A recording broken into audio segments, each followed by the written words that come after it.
Sir నమస్తే అండి. ఈ అండి ఈ మధ్యకాలంలో జగన్మోహన్ రెడ్డి గారి పర్యటనలో ఒక పక్కన పోలీస్ ఆంక్షలు ఉన్నా సరే విపరీతంగా సాగుతున్నాయి. విపరీతమైన జన సమీకరణ, ముఖ్యంగా గుంటూరు కానీ నిన్న జరిగిన ఏదైతే ఇబ్రహీంపట్నం పర్యటనలో కానీ సెక్షన్ 30 అమల్లో ఉన్నా సరే ఆయన చేసిన పర్యటనలో ఇద్దరు వ్యక్తులు మరణించడం కూడా అసలు ఎలా చూడాలంటారు? ఇదంతా అసలు ఇది బల ప్రదర్శన అనుకోవాలంటారా నిజంగానే, లేదంటే కనుక దాన్ని జన సమీకరణతో తన నిజంగానే పరామర్శ యాత్ర అనుకోవాలంటారా? ఇప్పుడు సెక్షన్ 30 అమల్లో ఉన్నప్పుడు మరి చట్టం ప్రకారం ఏదైనా ఒక మరి ప్రికాషనరీ మెజర్ పోలీస్ వాళ్ళు తీసుకున్నప్పుడు దానికి అనుగుణంగా వ్యవహరించాల్సిన అవసరం ప్రతి పౌరుడికి ఉంది. అయితే ఇప్పుడు ఇక్కడ ఏంటంటే ఎందుకు బల ప్రదర్శన చేస్తున్నారు అని అంటే, ఇప్పుడు మరి వాళ్ళు వ్యవహరించేటువంటి తీరు ఏదైతే మరి ఈ వైఎస్ఆర్సీపీలో ఉన్నటువంటి వ్యక్తులు ఎవరైతే లీడర్స్ ఉన్నారో వాళ్ళు మాట్లాడే ధోరణి వల్ల కొంత ఆగ్రహవేశం తెలుగుదేశం కార్యకర్తల్లో పెలిమిగుతుంది. దాని మూలంగా మరి రియాక్ట్ అవ్వడం జరుగుతుంది. అలాంటి సన్నివేశంలో ఇక్కడ అంబటి రాంబాబు గారు కానీ అక్కడ జోగి రమేష్ కానీ ఇలా కొంత డిస్టర్బెన్స్ జరగడం వలన రేపు వాళ్ళకి అభద్రతాభావం ఏర్పడింది వైఎస్ఆర్సీపీకి. అంటే రేపు పొద్దున మనం ఏదైనా బల ప్రదర్శన చేయకపోతే మనం అంతా ఈ విధంగా మనము ధిక్కరించైనా కానీ ఏదైనా గట్టిగా మనం చేయకపోతే రేపు పొద్దున ఇంకొంతమంది నాయకుల మీద దాడి జరుగుతుంది అనేటువంటి ఒక అభద్రతాభావంతో వాళ్ళు ఈ రకమైనటువంటి దేనికైనా తెగించి యాక్ట్ని కూడా లెక్క చేయకుండా మరి ఇటువంటి ప్రొసెషన్ చేయడం వాళ్ళు జరిగింది. అయితే చట్టరీత్యా ఒక చట్టం అమలు చేస్తున్నప్పుడు చేయడం అనేది నేరమే. అది అంటే ఇప్పుడు సెక్షన్ 30 అమల్లో ఉన్నప్పుడు ఎలాంటి సభలు సమావేశాలు కానీ పబ్లిక్ గ్యాదరింగ్ కానీ చేస్తే కనుక ఎలాంటి శిక్షలు పడే అవకాశం ఉందంటారు యాక్చువల్గా? అయితే ఇప్పుడు ఇది సెక్షన్ 30 ఉన్న అమల్లో ఉన్నప్పుడు ఇప్పుడు దాని మీద ఎఫ్ఐఆర్లు పెట్టడం జరుగుతుంది, ఆయన జరుగుతుంది. అయితే ఇది అంతగా దాని మీద ఎక్కువ సీరియస్నెస్ ఉండకపోవచ్చు. దాని మీద అంటే కొంతవరకే దాని యొక్క ఎఫెక్ట్ ఉంటుంది. ఉండేటట్టయితే వాళ్ళు ఆ విధంగా చేయరు. ఇంకోటి కూడా ఏంటంటే వాళ్ళు చేయాల్సిన పరిస్థితి కూడా ఏర్పడింది. అంటే వాళ్ళు ఏంటంటే ఒక అభద్రతాభావంతో ఉండటం వలన మేమైతే చీట్లు రేపొద్దున ఈ విధంగా చేయకపోతే ఇంకేదైనా రేపొద్దున మా మీద దాడులు జరుగుతాయనే ఉద్దేశం మీద వారు ఏమైనా పర్లేదు, కేసులైనా ఏమైనా ఎదుర్కోవడానికి సిద్ధం అన్నట్టుగా వాళ్ళు ఆ రకంగా చేయడం జరిగింది. మరి నిన్న ఏదైతే ఆయనకి ఇబ్రహీంపట్నం పర్యటనలో జగన్మోహన్ రెడ్డి గారి పర్యటనలో ఇద్దరు మృతి చెందడం అండి, అసలు ఎలా చూడాలంటారు ఇదంతా? మరి గతంలో కూడా చూసామో సత్తెనపల్లి పర్యటనలో ఒక భాగంగా ఒక వ్యక్తిని కారు తొక్కించి చనిపోవడం కానీ, లేదంటే ఇప్పుడు ఇద్దరు చనిపోవడం కానీ ఎలా చూడాలంటారు ఇదంతా? అసలుకి ఇంత జన సమీకరణ చేయాల్సిన అవసరం ఉందంటారా అసలు వాళ్ళకి? నేను అదే చెప్తుంది. యాక్చువల్గా అయితే జన సమీకరణ చేయాల్సిన అవసరం లేదు. పరామర్శ అంటే ఏంటంటే అతను వెళ్ళి అక్కడ జరిగినటువంటి పరిణామాలు కొంతమంది లీడర్స్ వాళ్ళు వెళ్ళి పరామర్శించి మేము ఉన్నాం మీకు అని భరోసా ఇవ్వచ్చు, తప్పులేదు. ఏ పార్టీలో ఎక్కడ జరిగినా కూడా ఇది సర్వసాధారణం జరిగేది. అంటే ఇక్కడ కొంతమంది జనాలు గ్యాదర్ చేసుకొని ఒక ప్రొఫెషన్ లాగా వెళ్ళి అవుటర్ వాళ్ళు రేపొద్దున మేమేదో ఉన్నాము అనే ఒక సంకేతం ఇవ్వడం కోసం చేసి ఉండే. రెండోది ఏంటంటే జగన్ గారి పర్యటనలో ఎప్పుడు ఏదో ఒక అపస్థితి జరుగుతూనే ఉంది. గతంలో గుంటూరులో జరిగింది, సత్తెనపల్లిలో జరిగింది, ఇప్పుడు ఇక్కడ రమేష్ వెళ్ళేటప్పుడు జరిగింది. అయితే ఒక నాయకుడు మనం పర్యటన చేస్తూ ఉన్నప్పుడు కార్యకర్తల యొక్క క్షేమాన్ని కూడా ఆలోచించాల్సిన అవసరం ఉంది. మన వరకు మనం ప్రొసెషన్ చేసాము, మన వరకు మన యొక్క రాజకీయ పంపం గడుపుకునే ఉద్దేశం ఉండకూడదు. అది ఏ పార్టీ అయినా కానీ. ఎందుకనంటే ఇప్పుడు వచ్చినటువంటి కార్యకర్తల యొక్క రక్షణ, వాళ్ళని కాపాడిన బాధ్యత ఆ ర్యాలీలో జాగ్రత్త తీసుకోవాల్సిన అవసరం ఉంది. ఇప్పుడు అది తీసుకోకుండా జరిగింది అని అందుకనే ఇప్పుడు గతంలో కూడా గుంటూరులో కూడా అదే జరిగింది. అప్పుడు కూడా యాక్ట్ అమల్లో ఉంది. అప్పుడు కూడా ఇలాగే జరిగి ఒక అతను చనిపోవడం జరిగింది. ఆ గతంలో అట్లా సత్తెనపల్లిలో జరిగింది. మరి ఇప్పుడు ఇక్కడ జరిగింది విజయవాడ జోగి రమేష్ వెళ్ళేటప్పుడు. అంటే ఒక కార్యకర్తల యొక్క ఇలా చనిపోతున్నా కూడా ఈ విధమైనటువంటి ర్యాలీలు తీయటం అనేటువంటిది, ఈ రకంగా ప్రికాషన్స్ తీసుకోకుండా మరి కార్యకర్త యొక్క క్షేమాన్ని తీసుకోకుండా వాళ్ళ ప్రాణాలు పండంగా పెట్టి చేయటం అనేటువంటిది అది కరెక్ట్ అయినటువంటి పద్ధతి కాదు.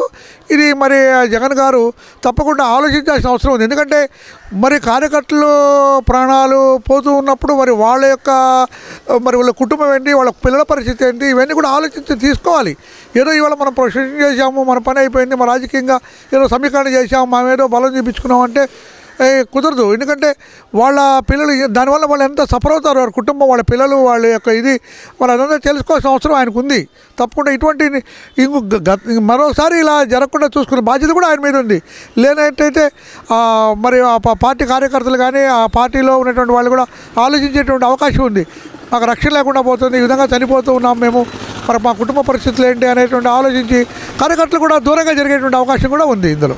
ఇదంతా ఒక ఎత్తు అయితే కనుక ఈ రెచ్చగొట్టే వ్యాఖ్యలు అంటే అహంకారపూరిత వ్యాఖ్యలు కానీ రెచ్చగొట్టే వ్యాఖ్యలు కానీ ఎలా చూడాలంటారు? వాటి మీద అసలు పూర్తిగా చూస్తే కనుక డిగ్రేడ్ చేసే విధంగా, మనుషులను డిగ్రేడ్ చేసే విధంగా వల్గర్ లాంగ్వేజ్ వాడటాన్ని ఎలా చూడాలంటారు? అసలు దాని మీద ఎలాంటి చర్యలు తీసుకోవచ్చు, ఎలాంటి శిక్షలు పడే అవకాశం ఉన్నాయనుకోవచ్చు అంటారు? ఇప్పుడు గతంలో చూసుకున్నట్టయితే రాజకీయ విలువలు ఉండేవి.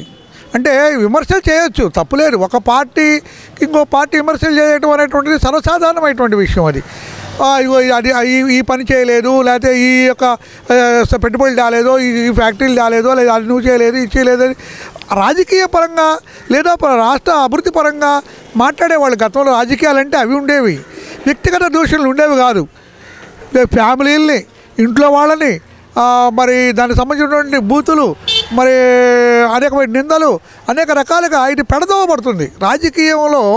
రాజకీయాలు వ్యక్తిగత విమర్శలు చేయడంతో చాలా తప్పు. దీని మీద నేను ఇప్పుడు చెప్తున్నాను, తప్పకుండా కఠినమైన శిక్షలు రాజకీయ విమర్శలు మాత్రంగా ఉండాలి తప్ప కుటుంబ పరంగా, ఫ్యామిలీ పరంగా చేసినట్టయితే కఠినమైన శిక్షలు అమలు చేయాలి. దీని గురించి ప్రత్యేక చట్టాలు కూడా తేవాలని నేను ఈ సందర్భంగా చెప్తున్నాను. రాజకీయ విలువలు కాపాడాలి. రాజకీయ విలువలు అనేటువంటి చాలా ముఖ్యం. గతంలో ఎక్కడ కూడా ఏ రాజకీయాల్లో ఎంతమంది కూడా ఏం చేశారు, ఇగో ఈ జైలు అభివృద్ధి, ఇగో ఈ రోడ్లు వేయలేదు, ఈ కాలువ లేదు, ఇండస్ట్రీ తేవలేదు, లేకపోతే ఈ యొక్క ఈ సంస్కరణలు వేస్తామని తేలేదు, లేదా రేట్లు పెరిగినాయి, రేట్లు తగ్గించండి, ఈ విధంగా అనేక రకమైనటువంటి సమస్యల మీద మాట్లాడేవాళ్ళు రాజకీయ నాయకులు ఎప్పుడు కూడా. అందుకని వ్యక్తిగతంగా ఈ కుటుంబంలో ఉన్నటువంటి వాళ్ళు ఏ రోజు కూడా తప్పుగా మాట్లాడే దాఖలాలు లేవు. ఇప్పుడు ఇది జగన్ గారు వచ్చిన తర్వాత ఇది మరి ఎక్కువగా అయింది. గతంలో కూడా అనేక మంది మరి వాళ్ళు మాట్లాడుతున్నప్పుడు, సపోజ్ ఇంటి పెద్ద ఉన్నాడండి, ఇంటి పెద్ద పిల్లలు బూతులు మాట్లాడుతూ ఉంటే ఏమంటాడు, అది మాట్లాడే తప్పురా బాబు, అట్లా బూతులు మాట్లాడకూడదు, ఎవరైనా కూడా మనము అది తప్పని చెప్తాం ఎప్పుడైనా కూడా. ఇప్పుడు పార్టీలో ఈ విధంగా దిగజారే విధంగా మాట్లాడుతూ ఉంటే మరి మందలించలే. గతంలో కూడా వైఎస్ జగన్మోహన్ రెడ్డి గారు అధికారంలో ముఖ్యమంత్రిగా ఉన్నప్పుడు ఎప్పుడైతే మినిస్టర్స్ వాళ్ళు ఎమ్మెల్యేలు మాట్లాడుతున్నారో, అది అట్లా మాట్లాడకూడదు, అది రాజకీయ విలువలకు విరుద్ధము, అట్లా వ్యక్తిగత విమర్శలు చేయొద్దని చెప్పినట్టయితే ఈరోజు ఈ పరిస్థితి వచ్చేది కాదు. ఆయన ఏం చేస్తున్నారు, మాట్లాడిన వాళ్ళకి ఎక్కువ ప్రిఫరెన్స్ ఇస్తున్నారు ఉద్దేశంతో వాళ్ళు పోటీ పడిపోయి ఎక్కువ తిట్ల తడకం మొదలుపెట్టారు, వ్యక్తిగతంగా విమర్శించడం ప్రారంభించారు. అది ఆ రకంగా జగన్ గారు కట్టడి చేయకపోవడం వలన మొన్న జగన్ గారు ఓడిపోవడంలో వన్ ఆఫ్ ది కాజ్ కూడా ఇది. ఆయన తెలుసుకోలేకపోతున్నాడు. వ్యక్తిగతంగా అనేక రకమైన విమర్శలు చేయటం అది ప్రజల్లో కొంత ఏహ్యభావం, కొంత మైనస్ పాయింట్ జగన్ గారు జరిగింది. అది ఆయన తెలుసుకోవాలి. అది కూడా వన్ ఆఫ్ ది కాజ్. 3 రాజధానులతో పాటు ఇదే పాటు అదేవిధంగా రాష్ట్ర అభివృద్ధి కుంటుపట్టడం పాటు ఇండస్ట్రీస్ తేవడంలో ఫెయిల్ అవడంలో ఇవన్నీ కారణాల్లో కూడా ఇది ఒక వాళ్ళు ఎప్పుడైతే ఎమ్మెల్యేల మంత్రులు ఈ విధంగా కిందకి దిగజారి మాట్లాడారో వారి యొక్క ప్రజల్లో ఈ ఏహభావం అనేటువంటిది ఏర్పడి ఆ ఓటమికి కొంత ఇది కూడా కారణం. అది తెలుసుకోవాలి. వీళ్ళకి ఎలాంటి శిక్షలు పడే అవకాశం ఉందంటారు? పర్సనల్ టార్గెట్ చేసి అబ్యూజివ్ లాంగ్వేజ్ మాట్లాడే వాళ్ళకి ఎలాంటి శిక్షలు పడే అవకాశం ఉంది? దీన్ని ఎంతైనా సీరియస్గా తీసుకునే అవకాశం ఉందంటారా కోర్టులు కూడా? ఇప్పుడు వ్యక్తిగతంగా మాట్లాడండి తప్పండి, అయితే దీనికి తక్కువ పనిష్మెంట్ ఉంటుంది, దీనికి ఎక్కువ పనిష్మెంట్ ఉండదు. నేను అందుకే చెప్తున్నాను, ఎప్పుడు కూడా రాజకీయ నాయకులు రాజకీయమైన విమర్శలు మాత్రమే చేయాలి.